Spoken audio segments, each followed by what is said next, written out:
channel, and today we are going to make an easy gluten-free Parmesan garlic bread in the bread maker. There's very simple ingredients, very easy to make and prepare, and it is just a perfect thing, a perfect bread to add to a soup or to use the bread slices for a panini or a sandwich or a toast. So we are going to get started, and I'm going to show you how to make this simple bread in your bread machine. If you don't own a bread machine, that's perfectly fine. You're more than welcome to do this the old-fashioned way, by hand, and bake it in a loaf. So all the ingredients will be exactly the same. It's just going to take a little bit more work on your hands and arms, and you will have to make it throughout the day, so it'll take a little bit longer. My bread machine, it takes about 3 hours and 40 minutes from start to finish, but that doesn't include preparation of gathering the ingredients and whatnot. Okay, here's everything you're going to need for your garlic Parmesan bread. You will need about 3 cups of all-purpose flour or gluten-free flour that's comparable to, or you can swap out for your all-purpose flour.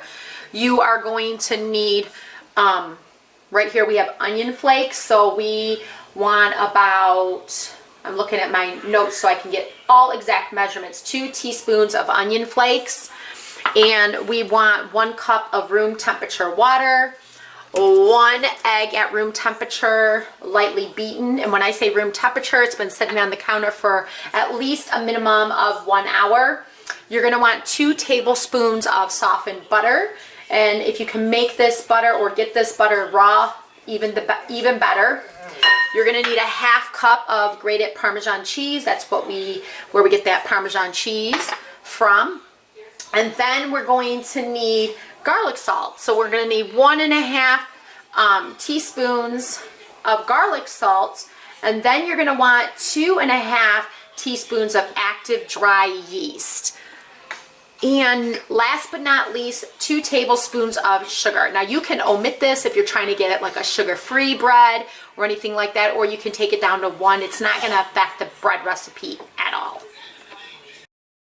Okay, so in your bread machine pan, you want to make sure this thing is attached. There's been many times I've made bread in here where it wasn't attached, and that's bad news bears. So you want that beater attached. And this one's a little trickier. I did get this one used, so I'm still learning the ropes on it.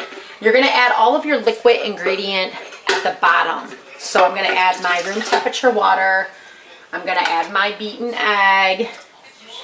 And then I'm going to add my butter.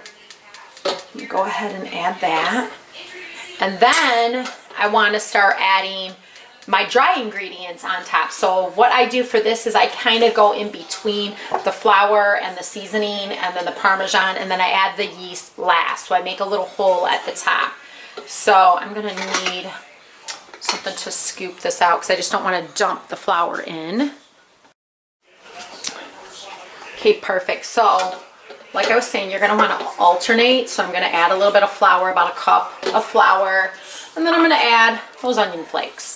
And I'm going to add a little more, another cup or so. And then add the sugar. And a little more. Add that Parmesan. And I'm going to add a little more. And then I'm going to add the Parmesan again, and then I'm going to add a little bit more, and then I'll show you what I'm going to do with my finger. I'm going to make like a little hole inside there. So as you can see, it's a little hole hollowed out, and add the yeast because I don't want the yeast to rise 100% or I'm going to have an explosion in the bread machine. Okay, so I went ahead and put the pan inside the bread machine, and I'm going to close the lid, and I'm going to bring this camera a little closer so you can see the settings I'm going to hit. Okay, so the settings I'm going to select is, I'm going to do a basic bread, and it's not whole wheat. I'm not going to do it rapid or dough. I want a medium crust, so you can do medium dark or light. You can delay this. I wouldn't recommend delaying, so, you know, do it in 6 hours or 9 hours or 12 hours. So you can do it the night before with egg in here. but other bread recipes or dough recipes you can. Then I'm just gonna hit the stop button, which is gonna knead it first. It's gonna rise, bake, and then it's just gonna keep it warm. So if you have something going on and you start it in the morning, it's gonna keep it warm in your bread machine until you're ready to use it. This is the West Ben brand. Like I said, I got this at a secondhand store and I learned a lot about it online. So I'm gonna hit that start button. My old bread machine would tell me if it was gonna be an hour or 2 hours or 3 hours. This has the timer up here. It tells you the time that you're gonna use here. And this says 3 hours and 40 minutes, but my other bread machine would tell me like how long it's gonna knead, how long it's gonna rise, bake, and then keep warm. This one doesn't, so you kind of have to guess.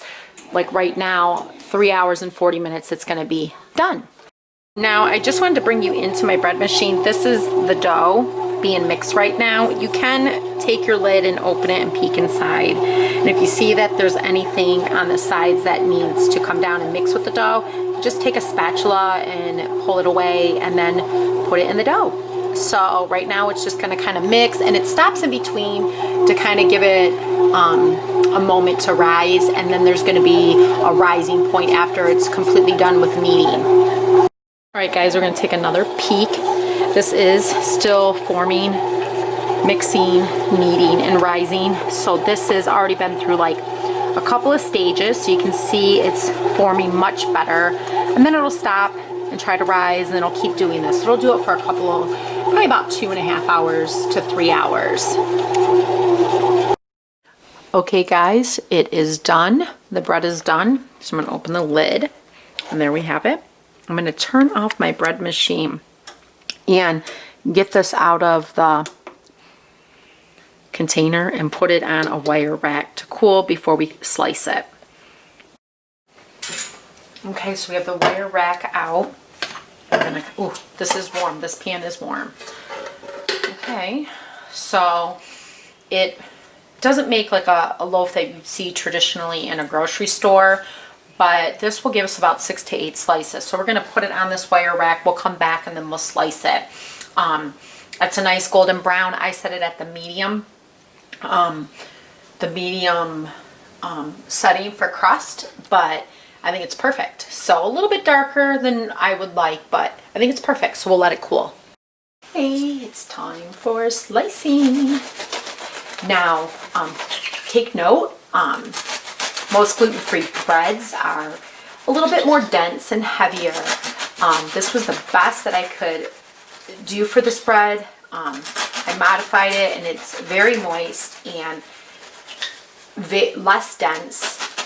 I cut the slices, as you can see, and you can just do this any which way you want. There's a lot of different tools out there for slicing, but you want it about a 1/2 inch or smaller in thickness. Just depends on you. The hardest part is getting close to the ends of the bread. It's hard to really cut, so I just try my best. And this bread is excellent with butter or plain, toasted. You can use it on your panini. And as you can see, it is very moist, so I'm going to squish it a little bit and whatnot. So we got out of this loaf 3, 4, well, if you count the end, 5, 6, 7, 8. So just depending on your bread machine, you can get anywhere from 6 to 8, maybe even 10 slices. So the best way to store your bread is in an airtight container or an airtight bag. I purchased these bags on Amazon. So they're just great because you can put a whole loaf of bread in it.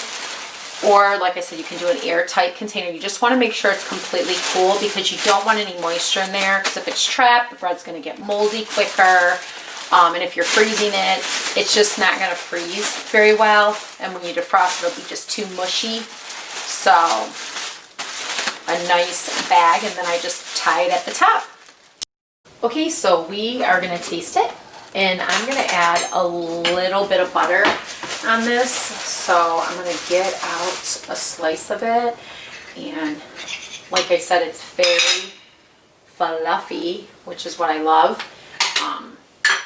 And it's thick, because a lot of the gluten-free breads are kind of thin and dense. So this is actually nice. I'm going to spread some butter on it.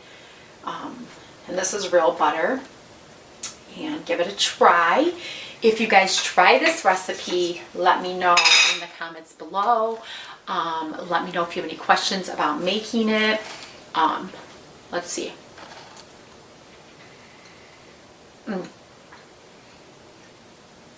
Definitely very tasty and flavorful. And I would give this a try. It would be great for panini, toast it. Like I said, plain, maybe even honey drizzle on it will be good. So good. If you guys want any more gluten-free recipes, let me know in the comments below. Like this video, share it if you know anybody who has gluten-free intolerance or allergies of sorts. Share it, and remember to hit that subscribe button. I hope you guys enjoyed this video, and I'll talk to you soon. So long.